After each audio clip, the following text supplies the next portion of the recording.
All right, Mr. Resto. So Mr. Resto, you have two cases. You have case number. You hear me? Yes, okay. I hear you. So you're before the court on 2019 CR 04954 for driving on a suspended or revoked license, no license, failure to display license, or failure to have license on person. I'm not sure, it cuts off, and no tag or expired or invalid tag. So that's on the first case. Whoa, that's a lot of charges. And that's only the first case? This is going to be interesting. On the case from 2020 03114, you have a suspended or revoked license. You're represented by Lister and Holt on one of the cases, but not on the other. Did you want Lister and Holt to represent you, or did you want to represent yourself? I'll represent myself. On both cases? Yes, ma'am. I have a quick question as far as law term when it comes to driver's license. Okay. Okay, you're only allowed to have one driver's license, and I have an Alabama driver's license. So when I get pulled over, I actually show them my Alabama driver's license, and it's current. It's the most current, and so they make a determination if they should go off the Georgia driver's license or the Alabama driver's license. And when I present the Alabama driver's license, they let me go because my Alabama license is valid, and you're only allowed to have one. And I had Alabama license first, so my I believe Georgia this sounds like license, a not guilty. Okay. So, Mr. Resto, what Mr. Taylor is saying is this is something that you could prove at trial. If you present that information at trial, then that means you want to go to trial instead of taking a plea. I don't know what the recommendation is. And I don't know. The recommendation was, I think I've been dealing with this case for an awful long time now. So Yeah. I don't really want to go to trial. I just want to get it behind me. But I think that I remember the recommendation quite clear. They offered me 40 hours of community service. Is that still on the table? Okay, no, Mr. Resto, it's more than that. So let me explain why I know it's more than that. That's crazy. The prosecutor just laughed in this man's face. He must be in big trouble. Because you have two driving on a suspended license charges. So if you have a NOLO available to you, the basic fine for driving on suspended or revoked license, just hear me out. I'm gonna explain what the recommendation might be based on.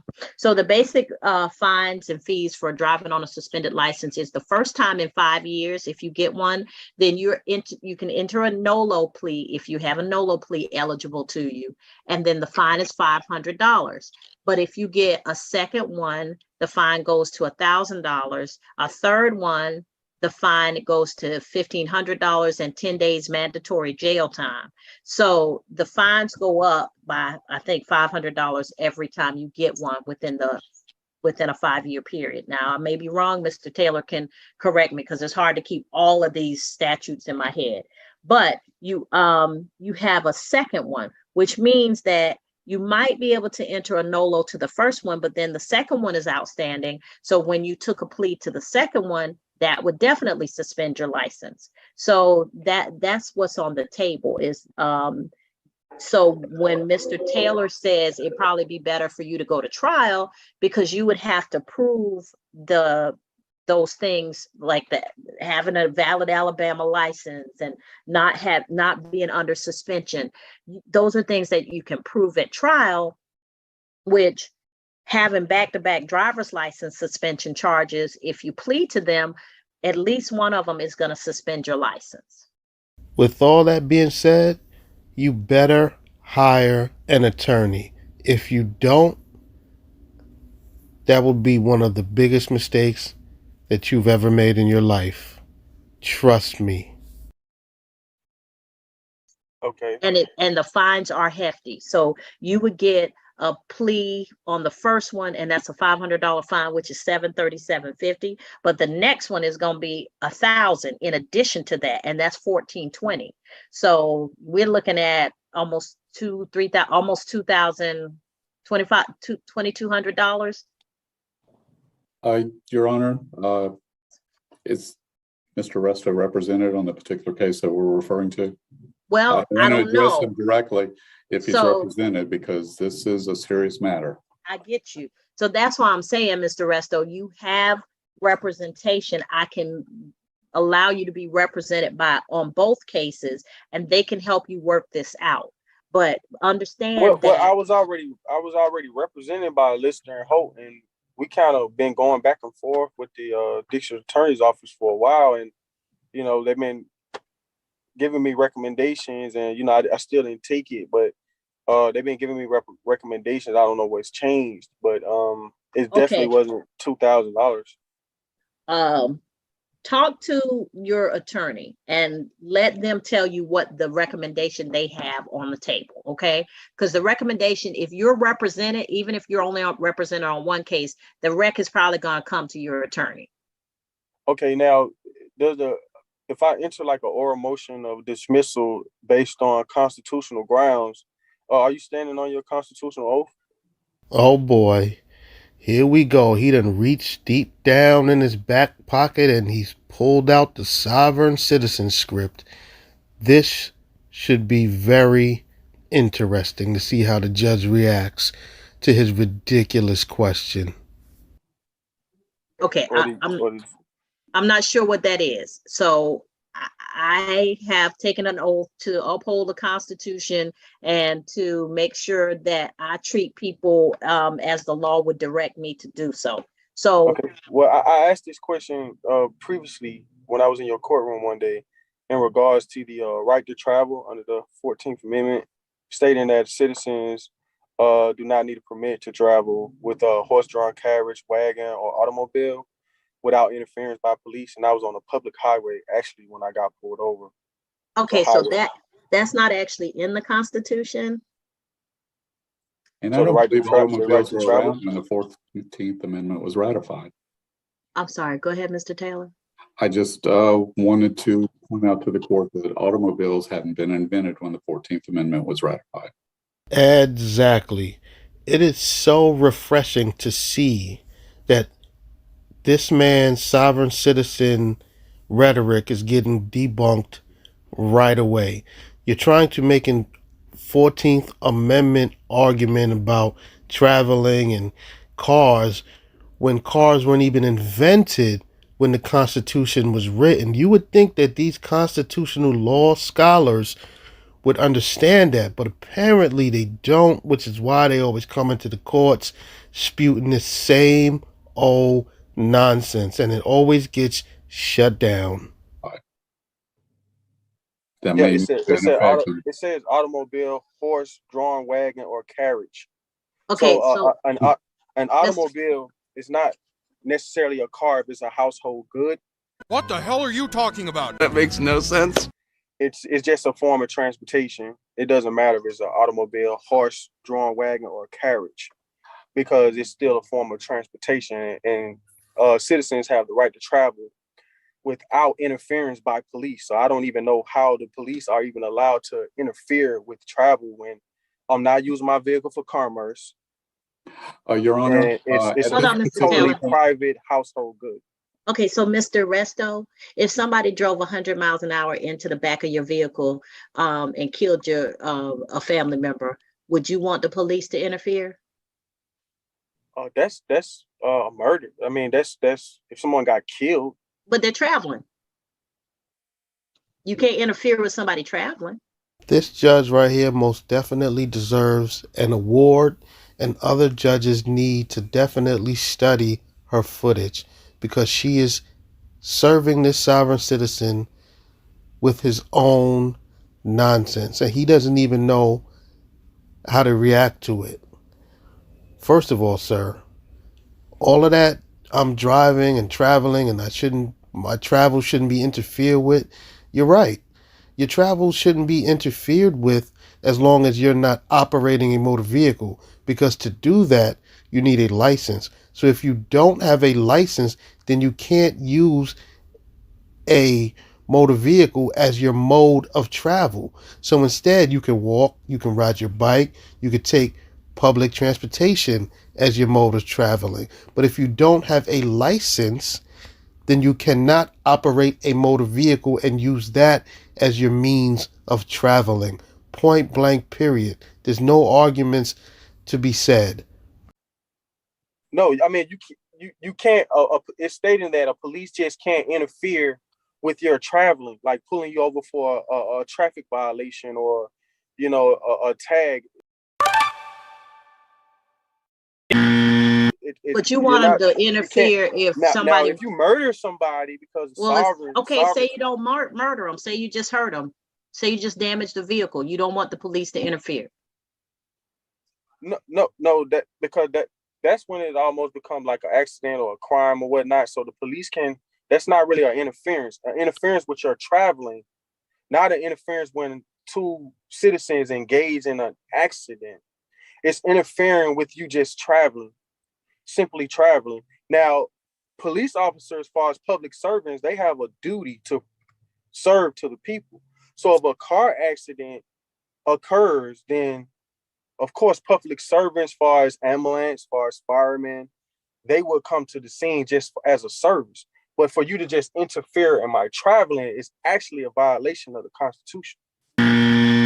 Well, sir, the Constitution and the cases that have come out of the constitutional jurisprudence allow cities and states and municipal organizations to regulate travel for the benefit of the citizens. So they can put reasonable regulations on travel, meaning you can have a license.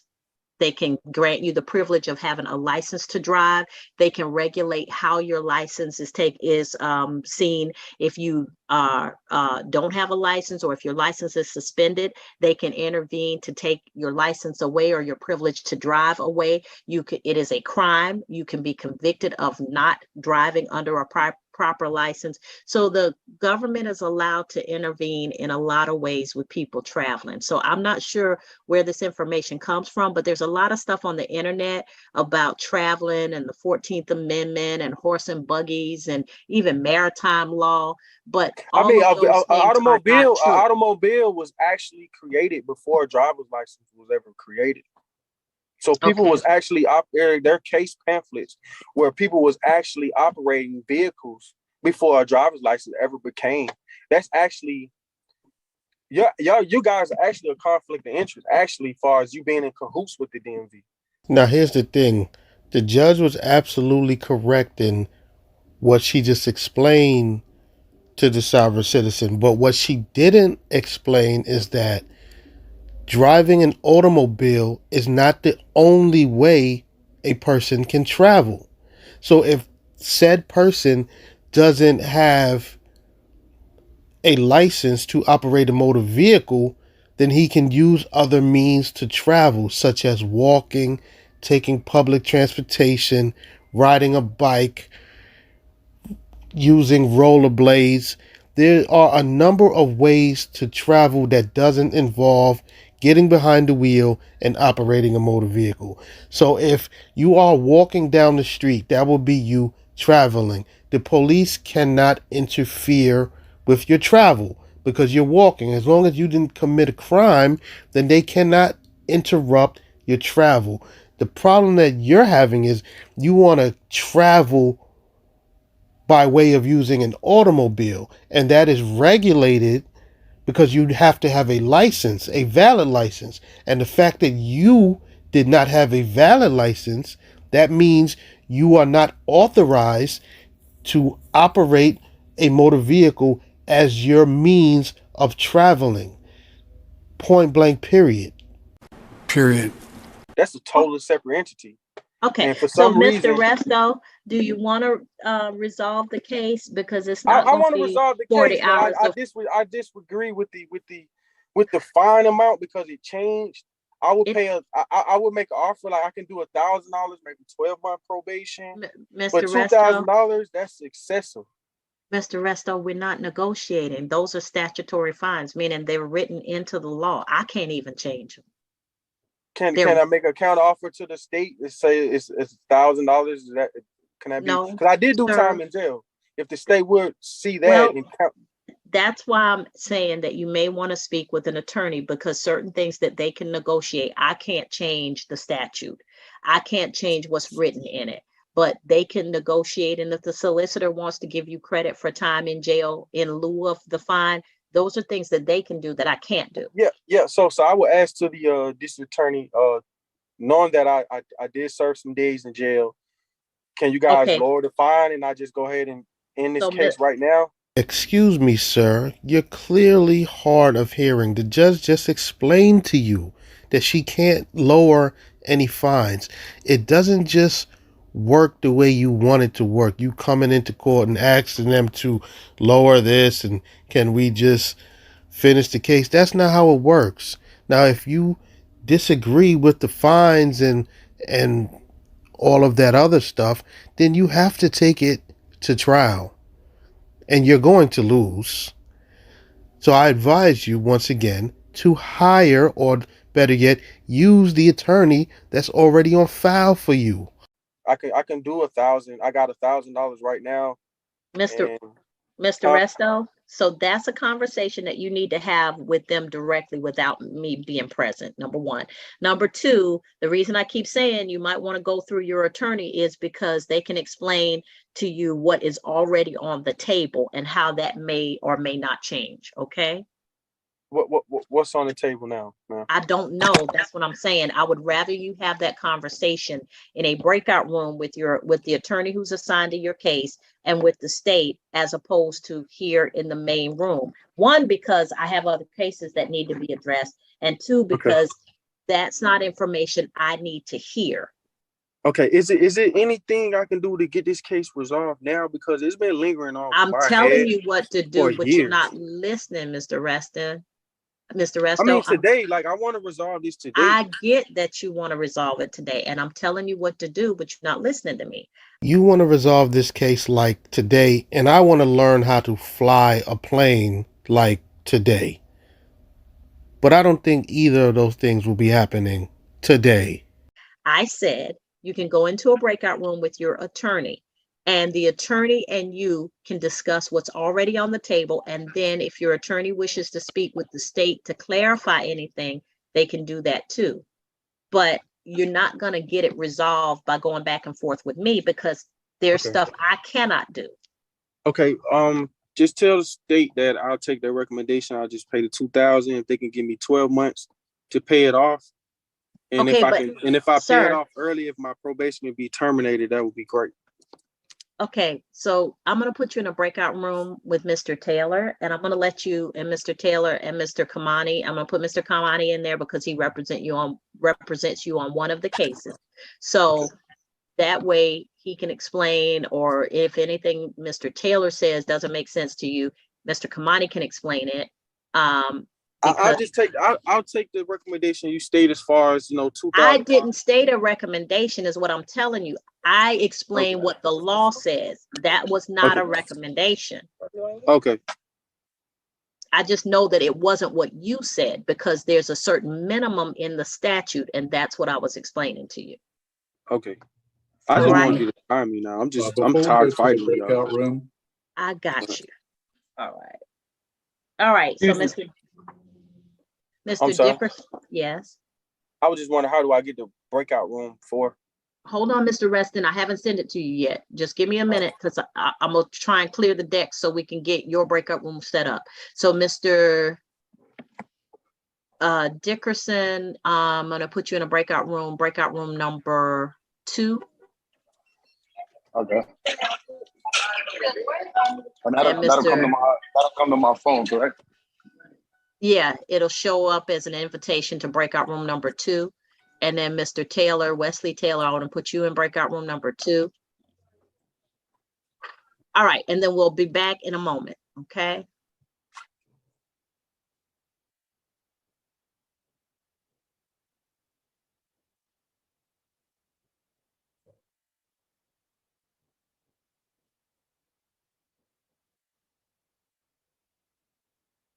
Look at this hard-headed knucklehead.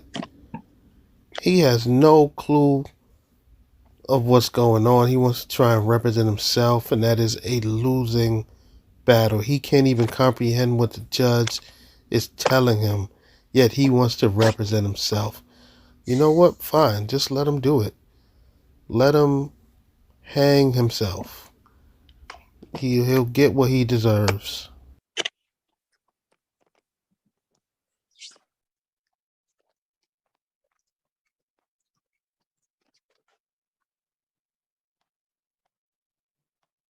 This sovereign citizen's case is for driving with a suspended license, and he has the nerve to show up to court in an automobile that he was just clearly driving. Wow. Is Mr. Resto here? He disappeared from our room.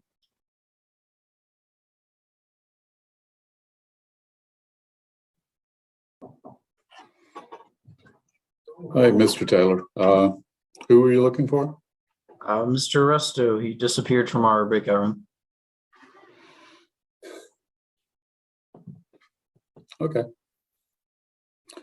I think the judge is going to proceed with Mr. White's motion and then maybe come back to and we can figure out what's happening with Mr. Resto.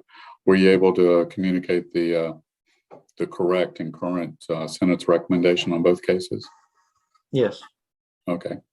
I'm going to mute and close my video, but I'm still going to be here. If you need me, feel free to call me by phone or the chat window.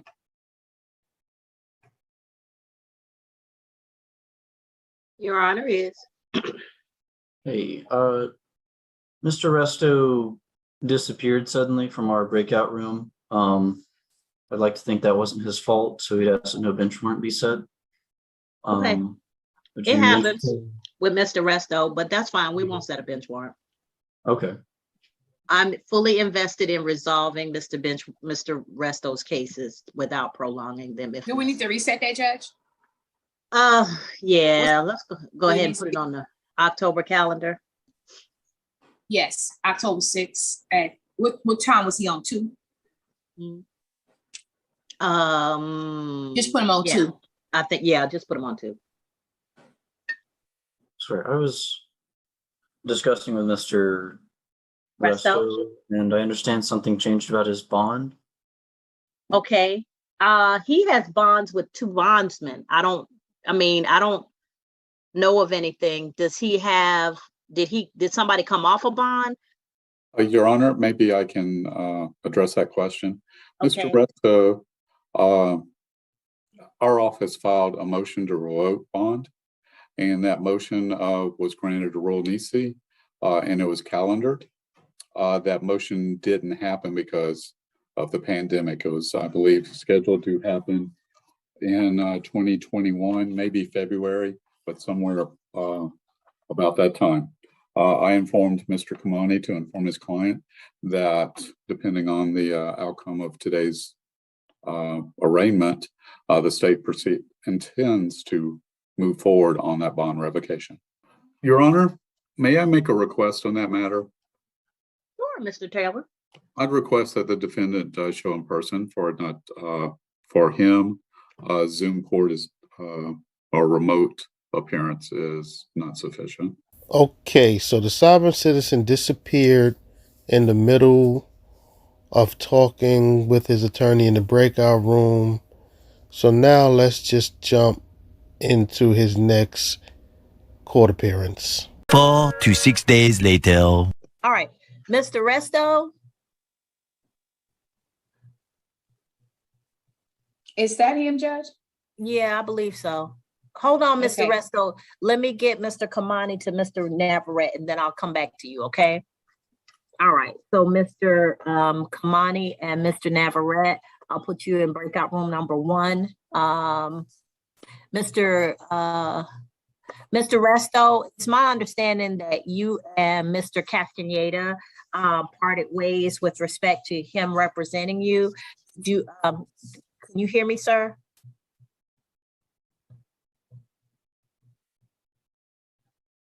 Am I frozen again? No, you're just fine, Your Honor. Can you hear me? No, Yeah, I hear you, Mr. Resto. I think I was frozen for a moment.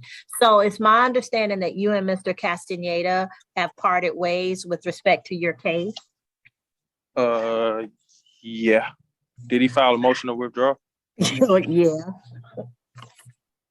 Did you want to go forward without an attorney representing yourself? Yeah, it seems like the attorneys at the state appoints me. They have a very hard time of like listening to their clients, like what they have to say. Like I had a conversation with him for like maybe 5 minutes, and he was very like wanted to do what he wanted to do. He didn't want to hear what I had. These attorneys don't want to hear what you have to say because all you're doing is spewing sovereign citizen rhetoric, and it's pure garbage. They don't want to hear that crap. Or he was just telling me like I was raising concerns about the state came off of my bond, and I was trying to figure out why they came off of my bond when I show up for court. I gave him no reason to come off my bond, and he said, so when you say come off your bond, the bonding company has to do that, not the state. So I'm not sure. Like, well, they filed a motion to come off my bond. That's what he stated. Okay, is that Free at Last or Atlanta Clayton bonding? No, not Free at Last. It So was. I have that you. He stated that the state filed a motion with your court, stating that they wanted to come off my bond to where, basically, I would have warrant on me. Okay, Miss John VA, do you have any outstanding bench warrants for Mr. Resto? I don't recall signing any, but I may have. Did the state file any motions in regards to that? No. Okay, I did. So just one moment, Your Honor, I didn't know that he was back. I'd already given the file to my assistant. She said she had just sent off the bench warrant to you as well, I think. So I didn't think. Okay. All right. So yeah, Mr. Resto, you're here. So I haven't signed anything yet. Okay. Does the state have any intentions on trying to come off my bond? No, so sir, they don't come off your bond unless you fail to appear. My understanding is you had a medical excuse for being late today, so you contacted. Yeah, I'm actually still at the hospital. I just had a minor surgery. Okay, so Miss Val has allowed you to come on to the call today because she knew that you had a medical issue. So we can deal with your case today, or we can give you a continuance until December 6th, but nobody's coming off the bond and the bench warrant will not be signed. Okay. I want to handle this today. It's kind of been lingering over my head for some years now. I'm really tired of it. And but I hear that the state is trying to like give me like 10 days in jail, and that would like absolutely ruin my business, my life. So I have a 2-year-old son, and I'm a single father. But listen to me carefully. So, excuse me, sir, but you should have thought of your family and your 2-year-old son before you jump behind the wheel with a suspended license. So don't try to play the sympathy card. Get out of here with that crap. So here's the thing about at least one of the charges that you have on both cases, which is the driving on suspended or revoked license. That's what we call a statutory charge, which means that the penalty is set in the law. So the state can't really deviate from that. So if it asks for 10 days, then it's mandatory. And you got 2 of those charges, which is why I keep giving you counsel, because they know how to explain it and they know what to request for the best effect in your case.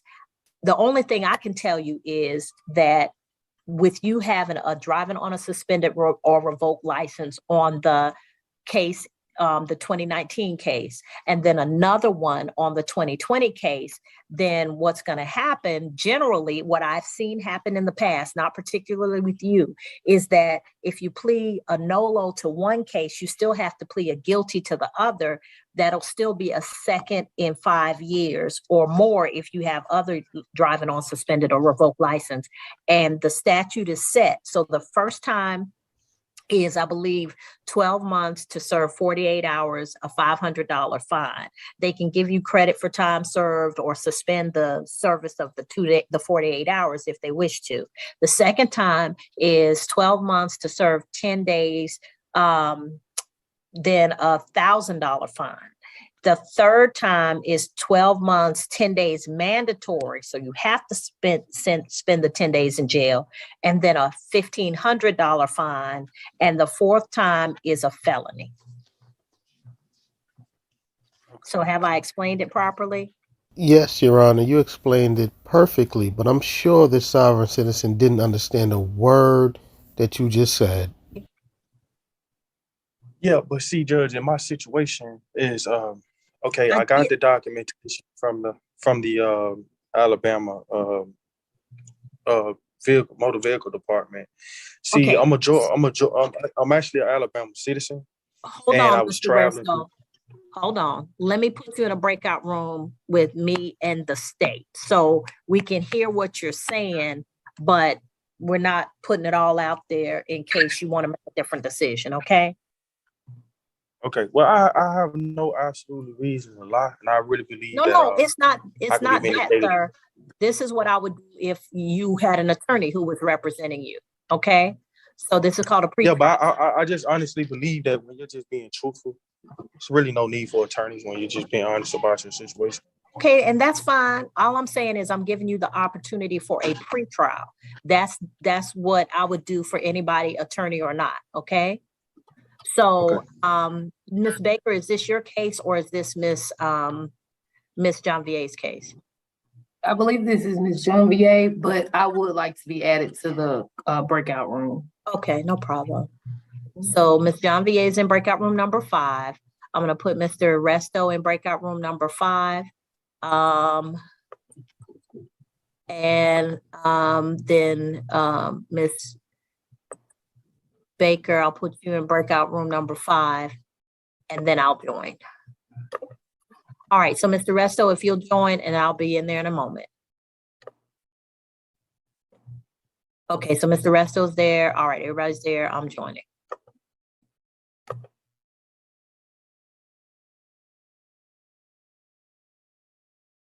Six months later. Next is Mr. Resto. Mr. Castaneda was fired by Mr. Resto, so he's no longer counsel of record.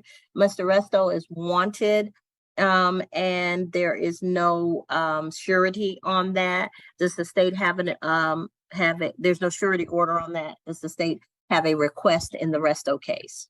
Mr. Resto, yes, state would definitely request a rule absolute on that matter. Okay, on both cases, a rule absolute will be granted. Thank you, Your Honor. So we just followed Mr. Resto through 3 court dates, and it is evident that his sovereign citizen lifestyle has led him the wrong way. Now he has a warrant for his arrest. And this is what happens when you try to do things the sovereign citizen way. You eventually find yourself in jail. And that's where Mr. Resto will eventually find himself, in prison.